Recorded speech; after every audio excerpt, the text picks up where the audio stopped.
Hello guys, welcome back to my YouTube channel Khushi Guna YouTube channel. ನೀವು ಕೂಡ ಇಷ್ಟೇ ಪರ್ಫೆಕ್ಟಾಗಿ ಒಬ್ಬಟ್ಟನ್ನು ಪ್ರಿಪೇರ್ ಮಾಡ್ಬೋದು. ಬಿಗಿನರ್ಸ್ ಅಂತೂ ನಾನು ಹೇಳೋವಂಥ ಟಿಪ್ಸ್ನ ಫಾಲೋ ಮಾಡಿದರೆ ಪರ್ಫೆಕ್ಟಾಗಿ ಒಬ್ಬಟ್ಟನ್ನ ಪ್ರಿಪೇರ್ ಮಾಡ್ಕೊಳ್ಬೋದು. ಮೊದಲಿಗೆ ನಾನಿಲ್ಲಿ ನಾನು ಯಾವ ಗ್ಲಾಸ್ನ ತೋರಿಸ್ದೆ ಆ ಗ್ಲಾಸ್ನಲ್ಲಿ 3-4 ಟೇಬಲ್ ಸ್ಪೂನ್ನಷ್ಟು ಚಿರೋಟಿ ರವೆ ಅಥವಾ ಸಣ್ಣ ರವೆ ಏನಿದೆ ಅದನ್ನು ಹಾಕ್ಕೊತಿದ್ದೀನಿ. ಹಾಕ್ಕೊಂಡು ಈ ರೀತಿ ಸ್ವಲ್ಪ ನೀರು ಸೇರಿಸ್ಕೊಂಡು ಅದನ್ನು ಚೆನ್ನಾಗಿ ಇಸಕಬೇಕು. ಇಸ್ಕಿ ಒಂದು 10 ನಿಮಿಷ ಹಾಗೆಯೇ ಅದನ್ನು ರೆಸ್ಟ್ ಮಾಡಲಿಕ್ಕೆ ಬಿಡಬೇಕು. ಅದನ್ನು ಮಾತಾಡ್ಸೋಕೆ ಹೋಗಬಾರ್ದು. ಚಿರೋಟಿ ರವೆ ಹಾಕೊಳ್ಳೋ ಉದ್ದೇಶ ಇಷ್ಟೇ, ನಮಗೆ ಒಬ್ಬಟ್ಟು ಹಿಟ್ಟು ಏನಿದೆ ಅದು ಸ್ವಲ್ಪನೂ ಕಿತ್ತೋಗೋದಿಲ್ಲ ನಾವು ಒಬ್ಬಟ್ಟು ತಟ್ಟುವಾಗ. ಹಾಗೆ ಇಲ್ಲಿ ಸೇಮ್ ಗ್ಲಾಸ್ನಲ್ಲಿ 1 ಗ್ಲಾಸ್ನಷ್ಟು ಮೈದಾ ಹಿಟ್ಟು, ಹಾಗೆ ಚಿಟಿಕೆ ಅರಿಶಿನ ಪುಡಿ ಮತ್ತು ಉಪ್ಪಿನ ಪುಡಿ ಇಷ್ಟನ್ನು ಸಹ ಸೇರಿಸ್ಕೊಂಡು ನೀರು ಹಾಕೊಳ್ಳೋದಕ್ಕೂ ಮುಂಚೆ ಕಂಪ್ಲೀಟಾಗಿ ಆ ರವೆ ಜೊತೆಗೆ ಎಲ್ಲನೂ ಮಿಕ್ಸ್ ಮಾಡ್ಕೊಳ್ಬೇಕು.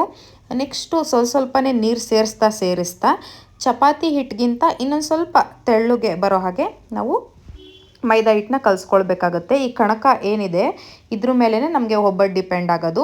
ಈ ರೀತಿ ಕಲಿಸ್ತಾ ನೀವು ಎಣ್ಣೆನ ಸೇರಿಸ್ಕೊಳ್ಬೇಕಾಗುತ್ತೆ. ಒಂದು 2-3 ಟೇಬಲ್ ಸ್ಪೂನಷ್ಟು ಎಣ್ಣೆ ಹಾಕ್ಕೊಂಡು ನಾನಿಲ್ಲಿ ಚೆನ್ನಾಗಿ ನಾದ್ಕೊಳ್ತಿದ್ದೀನಿ.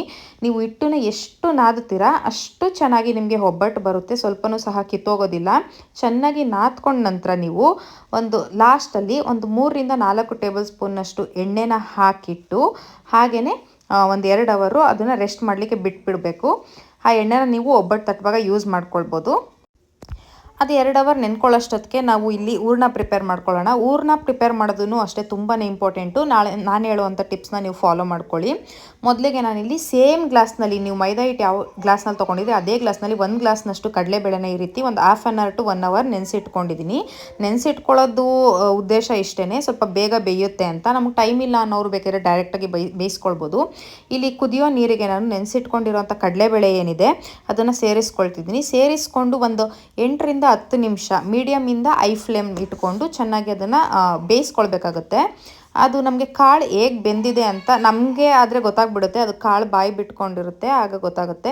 ಬಿಗಿನರ್ಸ್ಗೆ ಹೇಗೆ ಗೊತ್ತಾಗುತ್ತೆ ಅಂತಂದರೆ ಈ ರೀತಿ ಒಂದು ಕಾಳನ್ನ ಒಂದು 8-10 ನಿಮಿಷ ಆದಮೇಲೆ ಒಂದು ಕಾಳನ್ನ ತೆಗೆದು ನೀವು ನಿಮಗೆ ಕೈ ಬೆರಳಲ್ಲಿ ಇಸುಕು ನೋಡಿದ್ರೆ ಅದು ನಿಮಗೆ ಹಿಟ್ಟಿನ ಥರ ಕೈ ಬೆರಳಿಗೆ ಪೂರ್ತಿ ಕಂಪ್ಲೀಟಾಗಿ ಈ ರೀತಿ ಸಿಗುತ್ತೆ. ಈ ರೀತಿ ಸಿಗಿದ್ರೆ ಪರ್ಫೆಕ್ಟಾಗಿ ಕಾಳು ಬೆಂದಿದೆ ಅಂತ ಅಂದ್ಬಿಟ್ಟು ನಮಗೆ ಹೂರಣನೂ ಅಷ್ಟೇ ತುಂಬ ಚೆನ್ನಾಗಿ ಬರುತ್ತೆ. ಕಾಳಿನಲ್ಲಿರುವಂಥ ನೀರನ್ನೆಲ್ಲ ಈ ರೀತಿ ಫಿಲ್ಟರ್ ಮಾಡ್ಕೊಳ್ಳೋ ಪಾತ್ರೆಯಲ್ಲಿ ಈ ರೀತಿ ಫಿಲ್ಟರ್ ಮಾಡಿಕೊಂಡು ನೀರು ಸೆಪ್ರೇಟ್ ತೆಗಿಬೇಕು.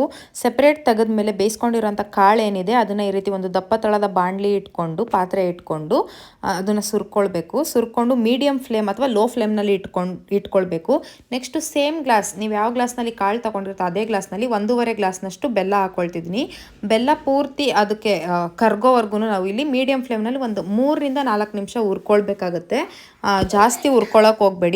ಕಂಪ್ಲೀಟಾಗಿ ಕಾಳು ಜೊತೆ ಬೆಲ್ಲ ಹೊಂದ್ಕೊಳ್ಬೇಕು. ಆ ರೀತಿ ಹೊಂದ್ಕೊಂಡ್ಮೇಲೆ ಫ್ಲೇಮ್ ಆಫ್ ಮಾಡ್ಕೊಂಬಿಡಿ. ಆಫ್ ಮಾಡಿಕೊಂಡು ಸೇಮ್ ಗ್ಲಾಸ್ನಲ್ಲಿ 1 ಗ್ಲಾಸ್ನಷ್ಟು ಕಾಯಿ ತುರಿ ಹಾಕ್ಕೊಳ್ತಿದ್ದೀನಿ. ನಾನಿಲ್ಲಿ 1/4 kg ಕಾಳು ತೊಗೊಂಡಿದ್ದೀನಿ. 1/4 kg ಕಾಳಿಗೆ 1 ಕಾಯಿ ಪೂರ್ತಿ ಹಾಕ್ಕೊಳ್ಬೇಕಾಗುತ್ತೆ. ಹಾಕ್ಕೊಂಡು ಈ ರೀತಿ 3 ಸಹ ಮಿಕ್ಸ್ ಮಾಡ್ಕೊಳ್ಬೇಕು. ಫ್ಲೇಮ್ ಆಫ್ ಮಾಡ್ಕೊಂಡು ಕಾಯಿ ಸೇರಿಸ್ಕೊಳ್ಬೇಕು. ನೆಕ್ಸ್ಟು ಆದಮೇಲೆ ನಾವು ಇಲ್ಲಿ ರುಬ್ಕೊಳ್ಬೇಕಾಗತ್ತೆ. ಜಾರ್ಗೆ ನಾನು ಒಂದು 4-5 ಏಲಕ್ಕಿ ಕಾಯಿ ಹಾಕ್ಕೊಂಡು ಫುಲ್ಲು ನೈಸ್ಗೆ ರುಬ್ಕೊಳ್ಳಿ. ರುಬ್ಕೊಳ್ಳುವಾಗ ನಾವು ಸ್ವಲ್ಪನೂ ಸಹ ನೀರು ಸೇರಿಸಬಾರ್ದು.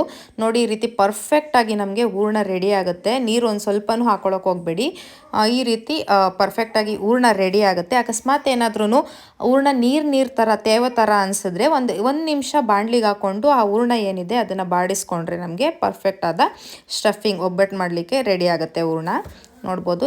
ನೆಕ್ಸ್ಟ್ ಇಲ್ಲಿ 2 ಅವರ್ ಆದಮೇಲೆ ಮೈದಾ ಹಿಟ್ಟು ಅಷ್ಟೇ ನಾವೇನು ಕಲಸಿದ್ವಿ ಕಣಕ ಪರ್ಫೆಕ್ಟಾಗಿ ರೆಡಿಯಾಗಿದೆ. ನೋಡ್ಬೋದು, ಕೈಗೆ ಸ್ವಲ್ಪನೂ ಸಹ ಅಂಟ್ತಿಲ್ಲ. ನಾವು ಯಾವ ಶೇಪ್ ಕೊಟ್ರೂ ಆ ಶೇಪ್ನಲ್ಲಿ ಅದು ಎಳಿಬೋದು, ಸ್ವಲ್ಪನೂ ಸಹ ಕಿತ್ತೋಗೋದಿಲ್ಲ.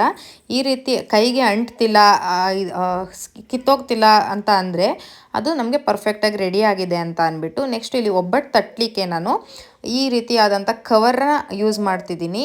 ಕೆಲವರು ಬಾಳೆ ಎಲೆನೂ ಸಹ ಯೂಸ್ ಮಾಡ್ಬೋದು, ಅಥವಾ ಅಂಗಡಿನಲ್ಲಿ ಬಟರ್ ಪೇಪರ್ ಸಿಗುತ್ತೆ, ಬಟರ್ ಪೇಪರ್ ಯೂಸ್ ಮಾಡ್ಕೊಂಡಾದ್ರೂ ಸಹ ತಟ್ಬೋದು. ಕೈಗೆ ಎಣ್ಣೆ ಸವರ್ಕೊಂಡು ಹಾಗೆ ಸ್ವಲ್ಪ ಕವರ್ಗೂ ಎಣ್ಣೆ ಸವರ್ಕೊಂಡು ಒಂದು ಚಿಕ್ಕ ನಿಂಬೆಹಣ್ಣಿನ ಗಾತ್ರ ಏನಿದೆ ಅಷ್ಟು ಗಾತ್ರದಲ್ಲಿ ನಾವು ಇಲ್ಲಿ ಹಿಟ್ಟನ್ನು ತಗೊಳ್ಬೇಕಾಗತ್ತೆ. ತಗೊಂಡು ಅದನ್ನು ಸ್ವಲ್ಪ ಈ ರೀತಿ ನಾನು ತೋರಿಸ್ತಿದ್ದೀನಿ ಹೇಗೆ ತಟ್ಟೋದು ಅಂತ ಅಂದ್ಬಿಟ್ಟು ಇದೇ ಥರನೇ ನೀವು ಕೂಡ ಫಾಲೋ ಮಾಡಿದ್ರೆ ನಂತರನೇ ಪರ್ಫೆಕ್ಟಾಗಿ ಒಬ್ಬಟ್ಟನ್ನ ನೀವು ಸಹ ಮಾಡ್ಕೊಳ್ಬೋದು. ಆ ಹಿಟ್ಟು ಏನಿದೆ ಆ ಹಿಟ್ಟಿನೊಳಗೆ ನೀವು ಹೂರಣ ಏನು ಕಟ್ಟಿದ್ದೀರಾ ಎಷ್ಟು ಅದನ್ನು ಸೇರಿಸ್ಕೊಂಡು ಈ ರೀತಿ ಎರಡು ಕೈನಲ್ಲಿ ಆ ಹಿಟ್ಟನ್ನು ಹೂರಣನ ಹಿಟ್ಟಿಂದ ಕಂಪ್ಲೀಟಾಗಿ ಈ ರೀತಿ ಕ್ಲೋಸ್ ಮಾಡಬೇಕಾಗುತ್ತೆ, ಮುಚ್ಚಬೇಕಾಗತ್ತೆ.